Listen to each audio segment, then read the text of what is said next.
welcome back to Striking Studies. So today we'll be doing Why Do We Fall Ill Part 2. So the keywords of this part are mainly infectious disease. A disease caused by an infectious agent is called an infectious disease. Infection, the entry and multiplication of a disease-causing organism in the body. Infectious agents, pathogens. They are disease-causing organisms including bacteria, virus, fungi, protozoan, parasites, and worms. Host, the organism in which an infectious agent lives and multiplies. Incubation period, period between the entry of germs and appearance of first symptom of the disease. So I'm pretty sure you would have already guessed that we'd be doing about infections now, since there's so many infections, like every single meaning has an infection. Now, we'll be doing some diseases caused by various stuff in humans. So, diseases caused by protozoan in humans. So, this is a table. I'm pretty sure you know that. But the name of the parasite and then the disease caused and then the method of transmission. So, an Entamoeba histolica causes amoebic dysentery and it is transmitted, meaning each from person to person, it goes by contaminated food and water. And then there's Trypanosoma gambiense, which causes African sleeping sickness, and it is transmitted by the tsetse fly. The T is silent in that.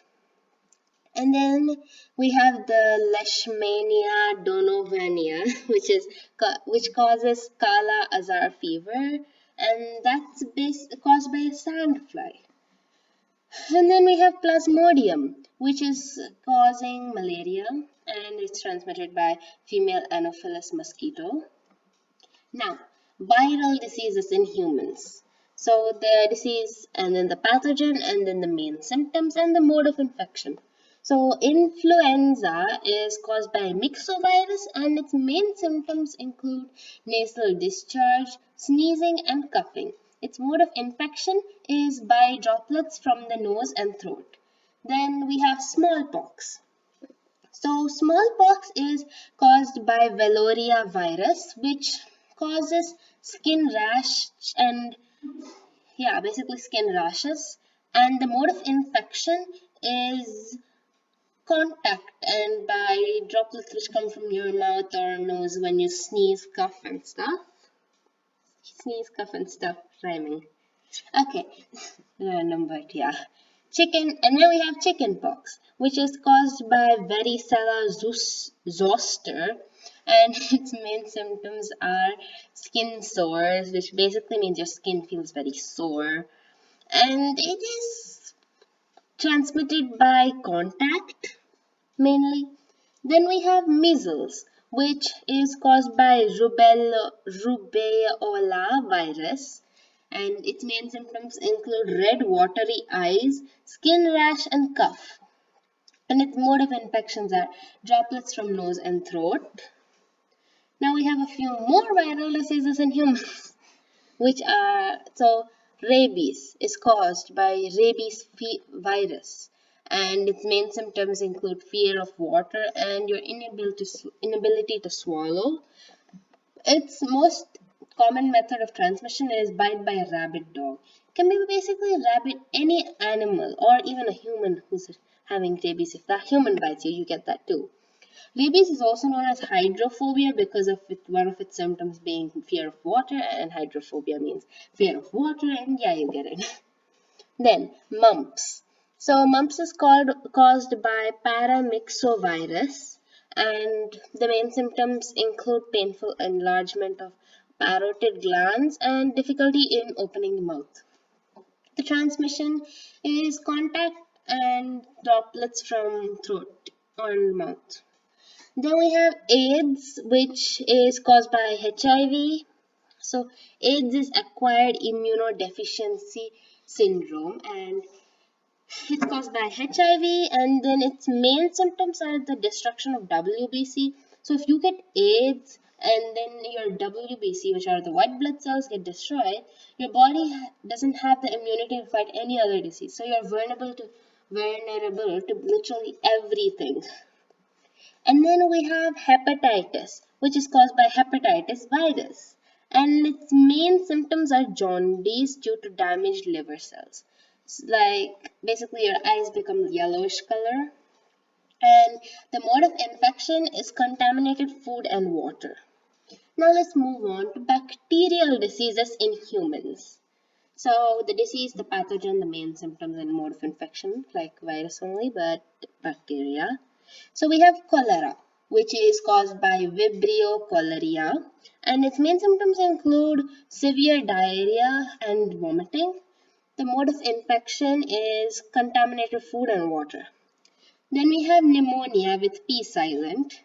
Its pathogen is Diplococcus pneumoniae, and the main symptoms include difficulty in breathing because it's mainly like a lung disease, like coronavirus, but it's a lung disease, but it's called different because it's caused by a different agent, and it's a bacterial disease, but coronavirus is a viral disease.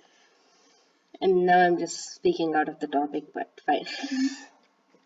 Now then we have typhoid, which is caused by Salmonella typhi, and its main symptoms include high afternoon fever, and it's it's transmitted by contaminated food and water. And then we have tetanus. I'm pretty sure a lot of you already know about tetanus. So its pathogen is gonna be Clostridium tetani. Tetani. That sounds so fancy.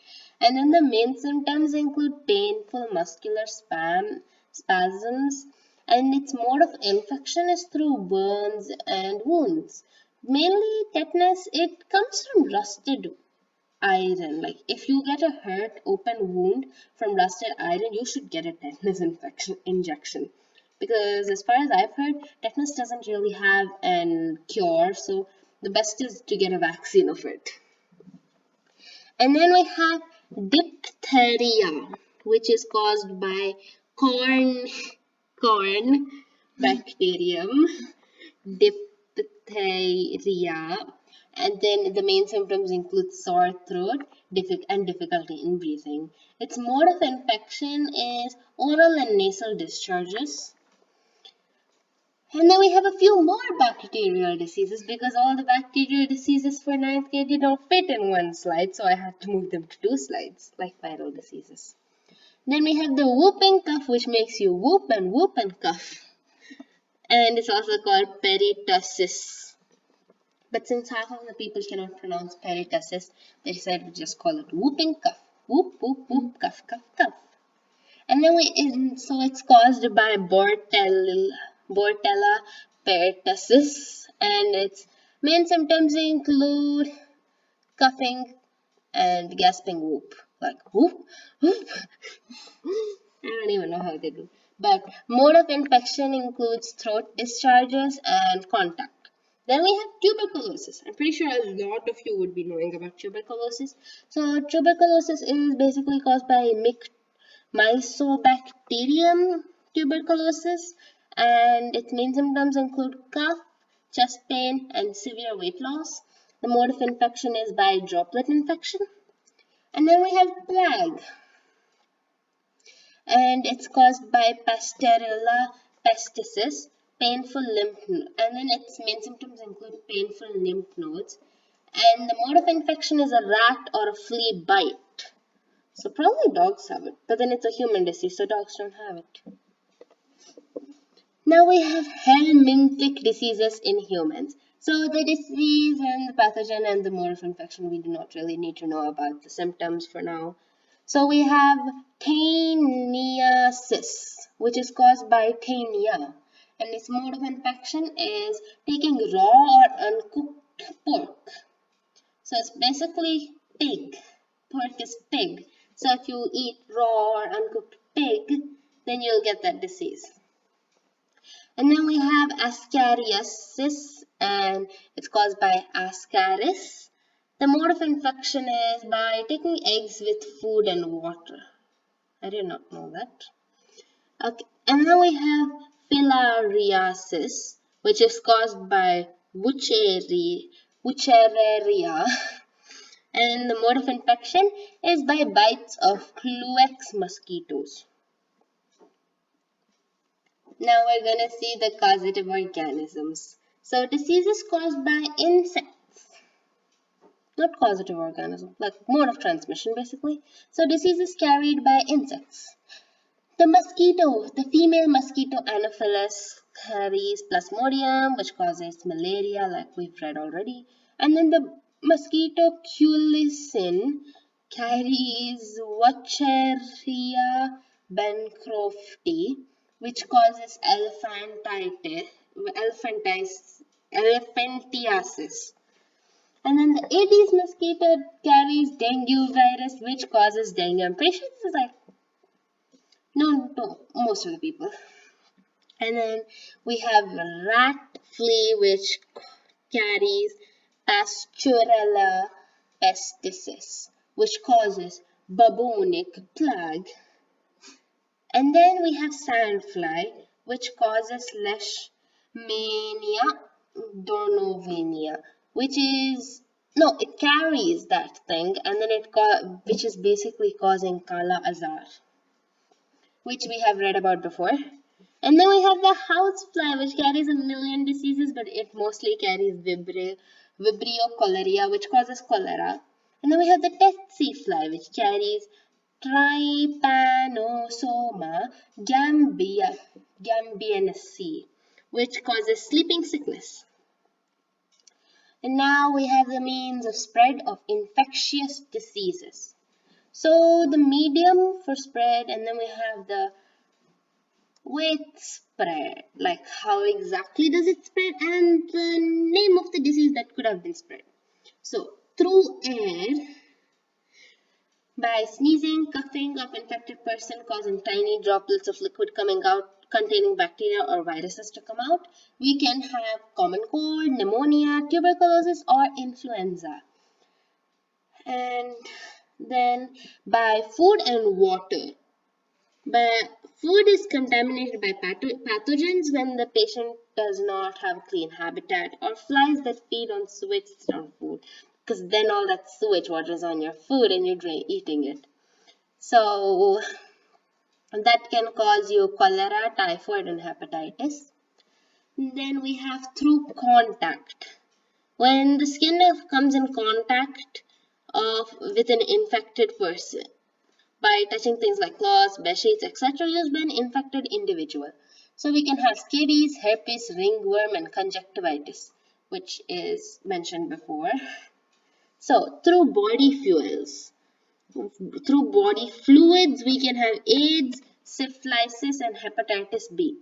And then through vectors, which are basically things which are create organisms or stuff which transmit the thing, but they don't actually suffer from it.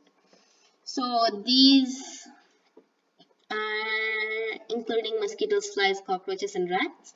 And you can get malaria, typhoid, or Kala Azar.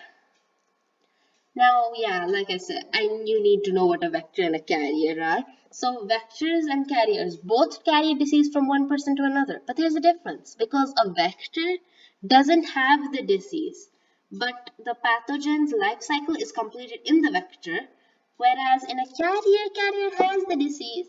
So vector can include the Aedes mosquito, which carries dengue, and carrier is a human, us.